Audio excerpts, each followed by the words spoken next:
میرے نبی کریم صلی اللہ علیہ وسلم نے ارشاد فرمایا کہ جس بندے کے اندر یہ 3 چیزیں ہوگی تو اس کو ایمان نصیب ہوگا۔ سبحان اللہ۔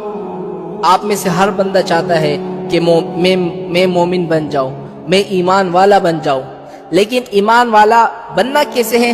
میرے نبی نے صرف 3 چیزیں بتائی ہیں۔ وہ 3 چیزیں بڑے آسان ہیں، کوئی مشکل نہیں ہے، لیکن مشکل صرف یہ ہے کہ اس پر قائم رہنا ہے، اس پر عمل کرنا ہے، کوئی مشکل نہیں ہے۔ وہ 3 چیزیں کون کون سی ہے سنتے جاؤ۔ سب سے پہلی چیز یہ ہے کہ ان یحب اللہ ورسولہ، اللہ اور اللہ کے رسول کی محبت تمام کائنات سے زیادہ ہو۔ سبحان اللہ۔ کیا؟ اللہ اور اللہ کے رسول کی محبت سب سے زیادہ ہو کائنات میں، چاہے لیلا مجنون ہو، جو بھی ہو، دنیا میں کسی چیز کے آپ کے دل کے اندر اتنی محبت نہیں ہو جتنے میرے نبی کی ہو۔ ایک واقعہ سنو۔ ایک عورت تھی ہندا، اس عورت کا جو شوہر تھا، بھائی تھا اور بیٹا، یہ 3 جنگ احد میں جنگ لڑنے کے لیے چلے گئے۔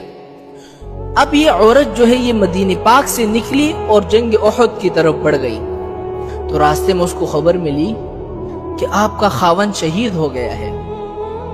اس عورت کا جواب سنیں۔ اس نے کہا کوئی بات نہیں ہے، لیکن مجھے یہ بتاؤ کہ حضور کی طبیعت کیسی ہے، حضور کیسے ہیں؟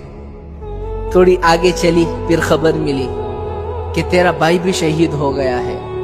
اس نے کہا کوئی بات نہیں ہے، مجھے تو یہ خبر دو میرے نبی کیسے ہیں؟ پھر تھوڑے سے آگے چلے، کہا تیرا بیٹا بھی شہید ہو گیا۔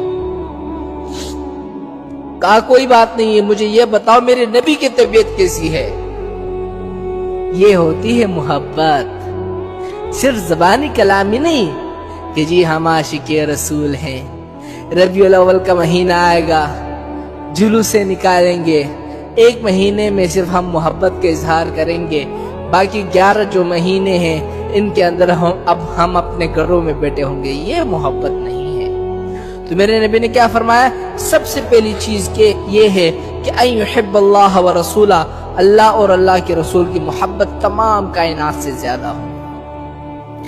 دوسری چیز کیا ہے کہ ان یحب المرء، مرد اگر محبت کرے تو اللہ کے لیے کرے۔ آپ کسی چیز سے محبت کریے، دنیا میں کوئی چیز ہو اس سے محبت کرو، لیکن اللہ کے لیے کرو، اللہ کے لیے۔ تیسری چیز کیا ہے؟ یکرہ ان یعود الی الکفر، ایمان کے بعد جب آپ مسلمان ہو گئے، مسلمان ہونے کے بعد کفر کی طرف لوٹنے کو آپ ایسا سمجھو جیسے کہ کسی کو آگ میں ڈالا جائے اور وہ برا سمجھتا ہے، ایسا۔ تو یہ 3 چیزیں جس بندے کے اندر ہوگی اس کو ایمان نصیب ہوگا۔ اب یہ بس آپ پر ہے کہ آپ ان 3 باتوں پر عمل کرتے ہو یا نہیں کرتے۔ میرے نبی نے تو بتا دی، صرف 3 چیزیں کر لو انشاءاللہ ایمان نصیب ہوگا۔